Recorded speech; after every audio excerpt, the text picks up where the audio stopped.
Oke, baik. Sekarang kita masuk ke teorema nilai antara. Nah, pertama saya akan menjelaskan teorema ini secara teori. Jadi teorema nilai antara apabila kita memiliki fx, ya. Jadi kalau kita memiliki fx, sebentar. Nah, ini yang kontinu pada interval a, b. Jadi ini kontinu interval tertutup ya. Dan n-nya itu berada di antara a dan b. Ada n yang berada di antara a dan b, yang mana fa dan fb ini nggak sama. Maka ada nilai c di antara AB yang ternyata fc itu sama dengan n. Jadi ibaratnya seperti ini. Saya punya garis bilangan ya. Di sini garis bilangan nih A dan B. Nah, berarti di sini kan otomatis ada grafik yang kontinu seperti ini. Kontinu ini berarti akan menghasilkan suatu nilai di fx-nya. Kalau A berarti hasilnya fa. Kalau B berarti hasilnya fb. Nah, di antara A dan B ini saya mengambil suatu nilai, yaitu nilai n. Di sini saya ambil nilai n. Tentunya n ini itu memiliki asal. Asalnya itu apa? Asalnya ya suatu bilangan c. Jadi ini teorema ini secara nggak langsung menjamin jika fx ini kontinu, ya kontinu pada a dan b, berarti ada suatu bilangan n yang pasti punya asalnya, gitu. Pasti ada suatu bilangan di antara fa dan fb itu pasti punya asalnya, berarti punya c-nya. Ketika ini ada n lagi, n2, berarti dia pasti punya asalnya. Asalkan kontinu. Dari sini C2, seperti itu. Dan seterusnya. Jadi semua bilangan di antara FA dan FB punya asal nilai inputannya. Atau asal nilai, ya ini, domainnya. Ini kan domain atau X yang sering dikatakan.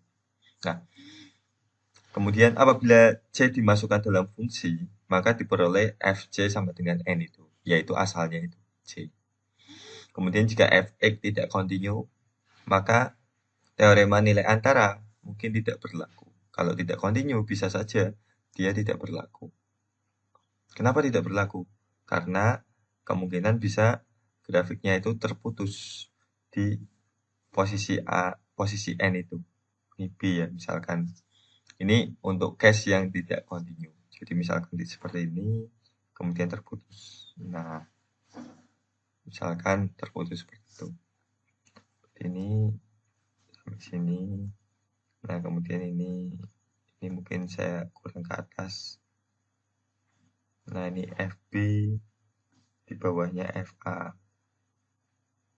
Nah, ini kan terjadi putus ya, terputus. Nah, oleh karena itu ketika saya mencari bilangan di antara FA, FB, itu ada saja yang dia nggak punya pasangannya, nggak punya asalnya. Nah, N ini nggak punya asalnya. Asalnya dari mana? Karena apa? Karena terputus. Jadi, jika fx tidak kontinu pada TNA, teorema nilai antara, maka tidak berlaku adanya suatu bilangan di antara FA dan FB yang mempunyai asal. Gitu. Nilai C yang diperoleh itu ada kemungkinan lebih dari satu. Nanti akan saya tunjukkan. Teorema nilai antara paling banyak digunakan saat N sama dengan 0. Itu untuk N sama dengan 0 itu untuk mencari solusi dari suatu persamaan. Nanti akan saya tunjukkan caranya. Nah, ini visualisasi TNA. Teorema nilai antara.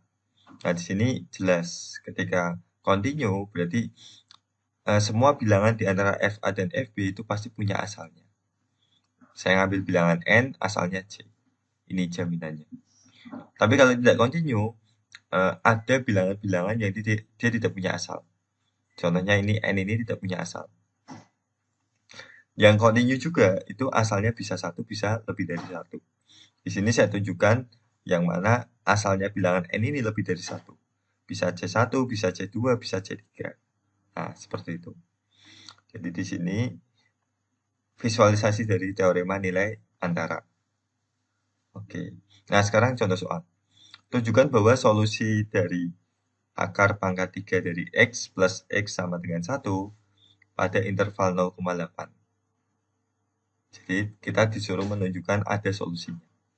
Nah, pertama, dari persamaan akar pangkat 3 X plus X sama dengan 1, kita definisikan ini pindah tempat. Kan jadi minus ya.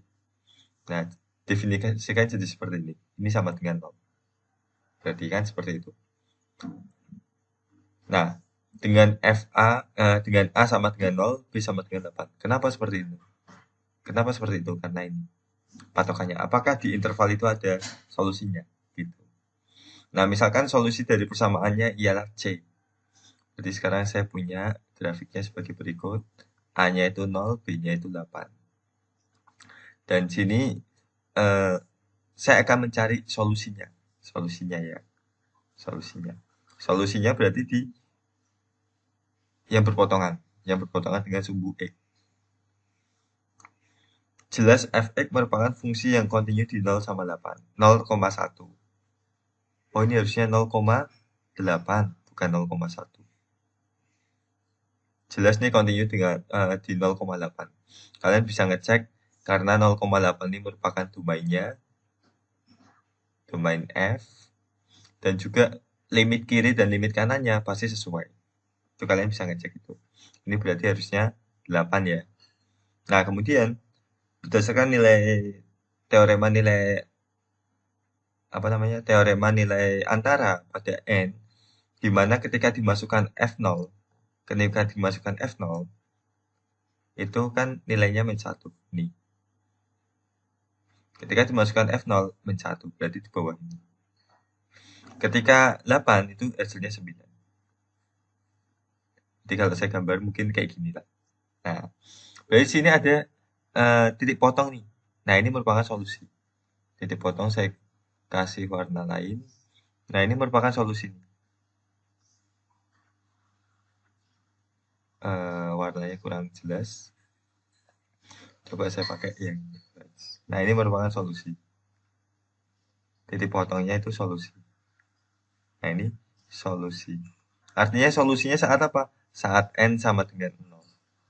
Nah, saat n sama dengan 0, nilai c-nya berapa? Nilai c sini.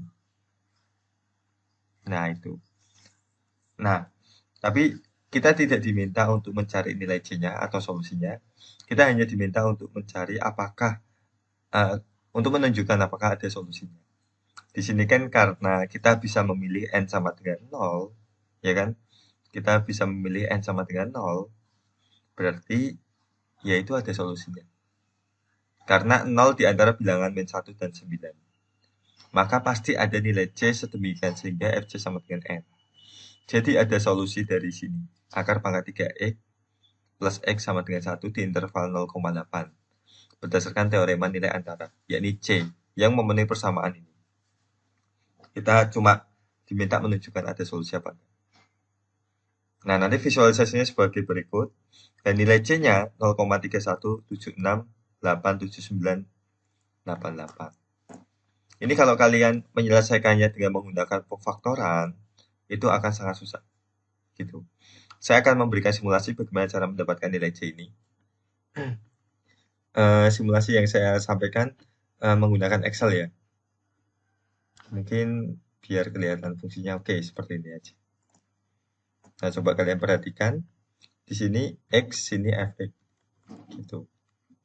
Nah, pertama tadi 0 sama 8. Yang tadi jadi patokan nilai A dan B. Gitu, 0 dan 8. Nah, saya pakai rumusnya sama dengan akar pangkat 3. Berarti X pangkat sepertiga ditambah X kanan-kan lagi dikurangi 1. Rumusnya itu. Gitu ya. Jadi mula-mula min 1 ke bawahnya plus. Nah, kita akan mencari saat n sama dengan 0. Berarti di sini kan belum ada yang 0 ya, min 1 sampai 9. sampai 9. Berarti yang 8 ini saya turunkan ke bawah gitu. Kemudian saya buat tengah-tengah antara 0 dan 8. Sama dengan yang atas 0 ditambah 8 dibagi 2. Nah, ketemu 4. 4 saya teruskan. Berarti masih ada yang nilai positif dan negatif di min 1 sama 4,5. Kita patokannya fx-nya ini. Nah, sekarang 4,5 antara 0 dan 4, kita buat jedahnya lagi. Nah, di sini berarti sama dengan, bentar, mungkin biar agak rapi. Oke, kayak gini aja. Sama dengan kurung 0 ditambah 4 dibagi 2. Nanti ketemu 2. Nah, ini saya kopas saja tinggal, karena udah rumus. Nah, sekarang udah ada min 1 sampai 2. Intinya itu kita akan mencari yang hasilnya mendekati 0. Yang hasilnya mendekati 0. Ini kayaknya begini aja kali ya. Oke. Nah, berarti sama dengan, saya tulis lagi, 0 plus 2 bagi 2. Berarti 1. Saya copy lagi. Hasilnya 1 ya. Masih belum yang menunjukkan mendekati 0. Saya tulis lagi 0 plus 1 dibagi 2. 0,5, coba saya kupaskan. 0,2937. Sama dengan 0 tambah 0,5 bagi 2. Nah, ini saya kupaskan minus 0,12004. Nah, ini udah ada hasil minus ya. Dan sini plus, berarti yang diturunkan yang plus. Intinya ada perbedaan antara minus dan plus ini. Kan N sama dengan 0 itu di antara ini. Minus 0,12 dan plus 0,29. Nah, itu selalu dikasih nilai tengahnya. Coba. Oke. Udah mulai kelihatan. Hasilnya udah mulai kelihatan. Sama dengan kurung atas ditambah yang bawah bagi 2. 0,09 tuh udah mulai kelihatan. Ini mulai 0,0089 minus 0,0089. Kalau kalian sudah mencukupkan ini, sudah dekat dengan apa?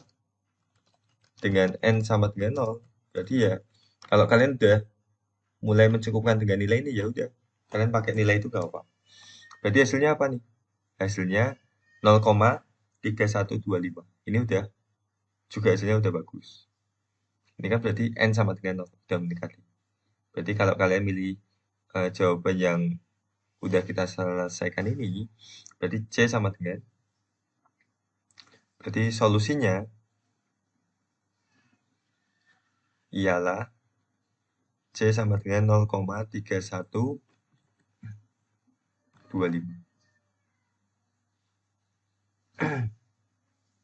0,3125. Nah, ini berarti kita mencari solusi dari suatu persamaan berikut dengan menggunakan pendekatan nilai TNA ya, teorema nilai antara. Teorema nilai antara. Dan di sini hasilnya semakin banyak, semakin sangat mendekati 0 itu semakin akurat. Tapi ini udah bagus, ini juga bagus. Nah, jelaskan mengapa fungsi fx sama dengan x pangkat 3 plus 3x kuadrat plus x min 2 memiliki akar di antara 0 dan 1. Nah, kita diminta untuk menjelaskan juga. Nah, sekarang bagaimana caranya? Pertama kita cek apakah ini fungsi kontinu. Jelas karena ini fungsi polinomial ya, maka fx pasti kontinu di 0,1 karena polinomial, jelas. Berarti semuanya itu termasuk domainnya. Kalau domainnya berarti kontinu. Kemudian jelas f0 sama dengan min 2 dan f1 sama dengan 3. Berarti dari min 2 sampai 3 itu ada kondisi di mana n sama dengan 0. Ya kan? Dari sini jadi ada n sama dengan 0 sehingga Fc-nya itu sama dengan N. Kayak gitu. Jadi ada C, gitu aja. Ada C sehingga menghasilkan apa? Fc sama dengan 0. Karena 0 ini solusi. Gitu.